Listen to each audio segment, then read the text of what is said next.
there's two sides of the brain. There's the logical side and the emotional side. When you have a lot of these symptoms, it's the emotional side that is turned on. It's because your survival mode is completely engaged and it's hypersensitive. So your brain is trying to do anything and everything it can to keep you safe, even if it means scaring the crap out of you, even if it means putting you in a fearful state so that way you don't go out and do more things and expose yourself to stimulus, because it can't handle stimulus at this point. At least it thinks it can. So it just triggers all of these symptoms.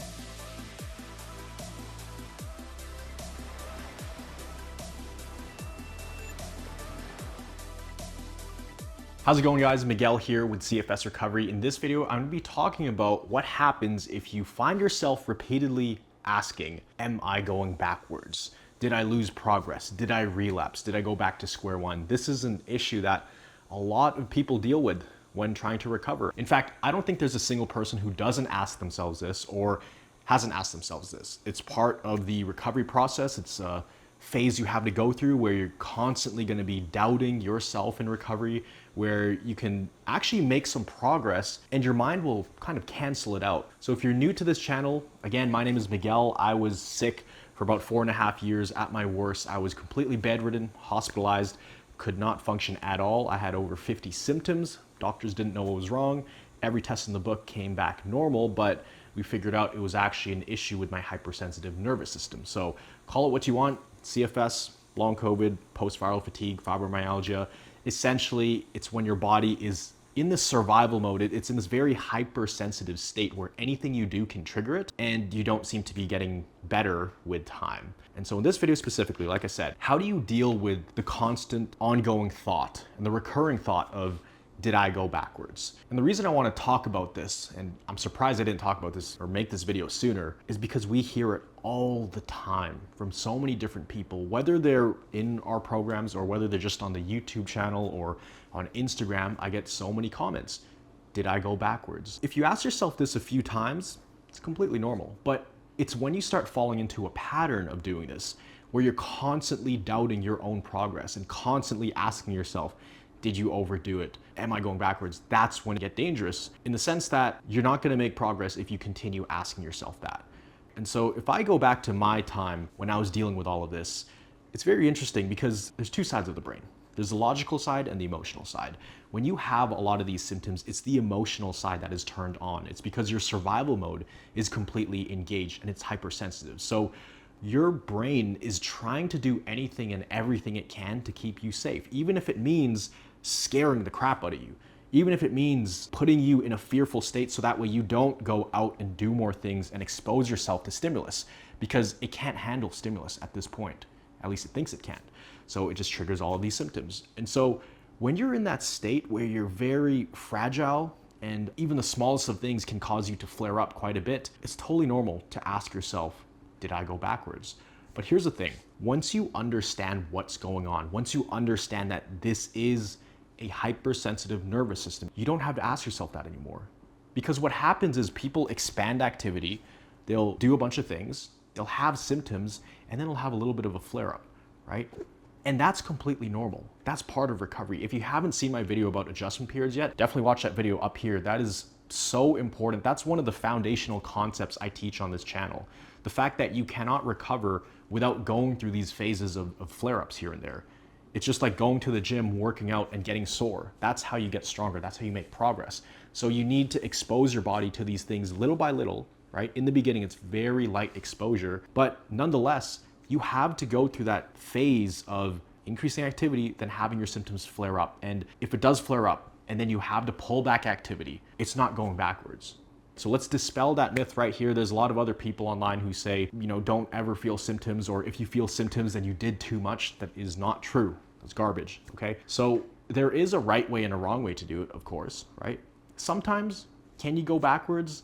Sure, but we have to define what backwards really means. In my personal view, from my perspective, you only go backwards if you don't learn anything from the experience. If you have a flare-up and you did too much, that's learning, right? If you go out and do the same thing and the same thing happens, then yes, you're probably digging yourself into a deeper hole and you need to change the way you approach things. But you don't want to fall into the habit and fall into the trap of constantly asking yourself, are you going backwards? Because it does become a self-fulfilling prophecy. Let me give you an example.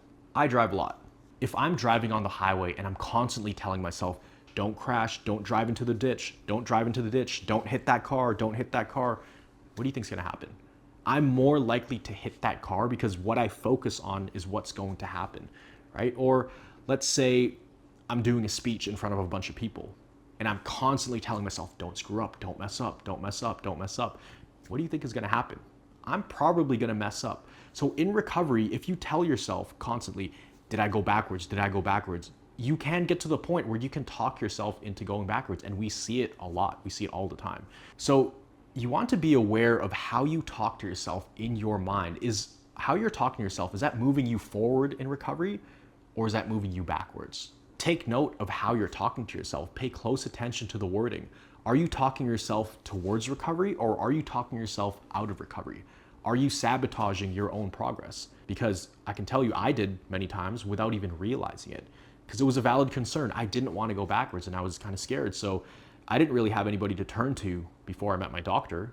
So these things would go on in my mind. Am I going backwards? I don't know. Well, let me check the trackers. Let me check what I wrote down for how many minutes I was sitting up yesterday, or how many times I was able to go to the washroom, or how many hours I was able to go on my phone. And it just becomes this very fragile cycle you're in, this fragile state where you do one thing wrong and your symptoms are flaring up. And there's something in your brain, it's called a reticular activating system. I remember reading this around the time when I was sick, because I was trying to really learn a lot about the mind. And the reticular activating system, it's kind of like your eye's ability to pay attention to things. So going back to the driving analogy, let's say I'm stuck in traffic and my friend tells me, hey, how many white cars are there? My brain immediately tunes into where are the white cars? Where are the white cars? And it'll notice all the white cars. And after about 30 seconds, if he says, okay, did you get all the white cars? Cool. How many brown cars did you see? Because my mind wasn't focused on that, I didn't really see any brown cars. Could have been 1, could have been 10. I don't know, because my mind wasn't focused on that. So when you're constantly asking yourself, am I going backwards? It's almost like your brain is primed to look for anything that goes wrong versus looking for things that are going right. It's so much healthier and better to ask yourself, am I going forwards? Am I progressing? And even better than that, how am I progressing? In what ways? What are the small wins here and there that I can spot? And actually something we recommend to everybody, we do this a lot within our programs, is you want to take inventory of your wins, write them down, even the smallest of things, even if it wasn't a physical win, if it was a mind shift and you look at things from a different perspective or something clicks, that's a win. So you want to look for evidence that things are moving in the right direction, because the reality is how you think and the way you perceive this entire situation, it plays a huge role in whether you move forwards or you go backwards. I'll be honest, I have seen people make tons and tons of progress quite quickly. In the grand scheme of things, someone's sick for a handful of years, and next thing you know, they're out and about going on vacation within a handful of months. And then they'll fall into the trap, right? They'll have a really big adjustment period, and it's almost like they'll get stuck. And then they'll start asking themselves, am I getting worse? Did I go backwards? Lo and behold, no matter how many times we've told them, no, you're not going backwards. Stop saying that. Look where you are now versus where you were 4 months ago. But am I going backwards? But am I going backwards? Lo and behold, they do go backwards and they regress. And all that progress is kind of taken away, right? Now, it's not taken away forever, right? We do go backwards a little bit. They literally talk themselves backwards. But making that kind of progress again, it's not going to take as long as it did the first time. Because once you've gained that ground, your brain recognizes those areas, those neural pathways. So it's easier to access than doing it the first time. You want to be really mindful of when you talk yourself out of these things. So the reticular activating system, what you focus on is what you will get. That's what you will experience. If you're focusing on if you're going backwards all the time, you will likely go backwards. It's kind of like that saying, ask and you shall receive, right? So there's another important thing, and this really ties into that video I talked about earlier, the adjustment period video. You have to understand, you have to go into this journey knowing that there will be times when you do flare up, and that is actually part of the process, right? When someone works out, like I said earlier, and they go to the gym and they tear their muscles and they're really sore and they can't work out for the next 2 days when they first start, did they go backwards because they can't go to the gym? Because, the first day they could do 100 push-ups, but the next day they can't even do 10. because their muscles are so sore. Is that going backwards? Or in the grand scheme of things, is that part of the process? So you really want to take into account the fact that it is actually part of the process to have these flare-ups. And sometimes these flare-ups, they can last a few days, they can last a few weeks, actually several weeks.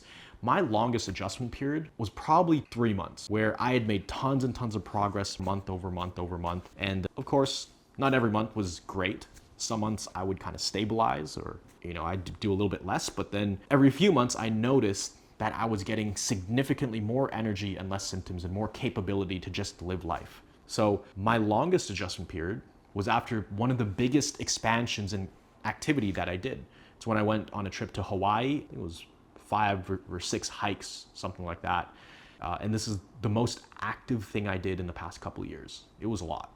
And so when I got back home, it's like my body just kind of let go of everything, and it didn't shut down, but it went into this big adjustment period, right? Where I was feeling nauseous, I was feeling tired all the time, fatigued, brain fog, some weird headaches, things like that. And that lingered for about 3 months, but I was not worried, really. Maybe I was 5% worried, but I kept telling myself, this is not going backwards. This is part of the process. Remember, Miguel, this was supposed to happen. It's like having a big workout. If you have a massive workout, you're going to be sore for a longer time. But people don't realize that when it comes to recovery. So even if you have a big flare, you just have to remember that this is part of the process. So that's all I wanted to share in this video. I think I'm repeating myself at this point, but instead of asking yourself, did I go backwards? Did I go backwards? Ask yourself, how am I moving forward? And I guarantee you, if you start shifting your mindset to focus on those things, on the things that are moving you along in recovery, even the smallest of things. I don't care if you're having crazy flare-ups of symptoms. I don't care if you went from walking 10,000 steps a day to 2,000 steps a day for a short period of time. You have to focus on what's going right. That's the only way you're going to get out of this. If you talk yourself out of progress, you're going to have to keep redoing that cycle. So do not talk yourself out of making progress. That's a skill I think that recovery teaches you, is to believe in yourself and be confident in yourself and have faith that you will pull through. Because I've said this in so many videos, if you can make a little bit of progress, you can make a lot of progress. You just keep repeating that cycle, but you have to know exactly why you made that little bit of progress, which is why I share all of these videos on my YouTube channel, is to educate you guys, to show you exactly what's going on and exactly how to fix it.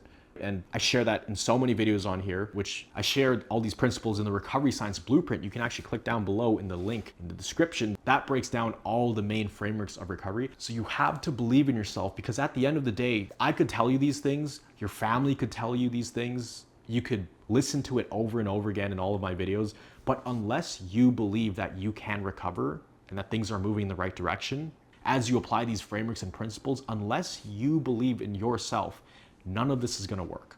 That's the thing with this.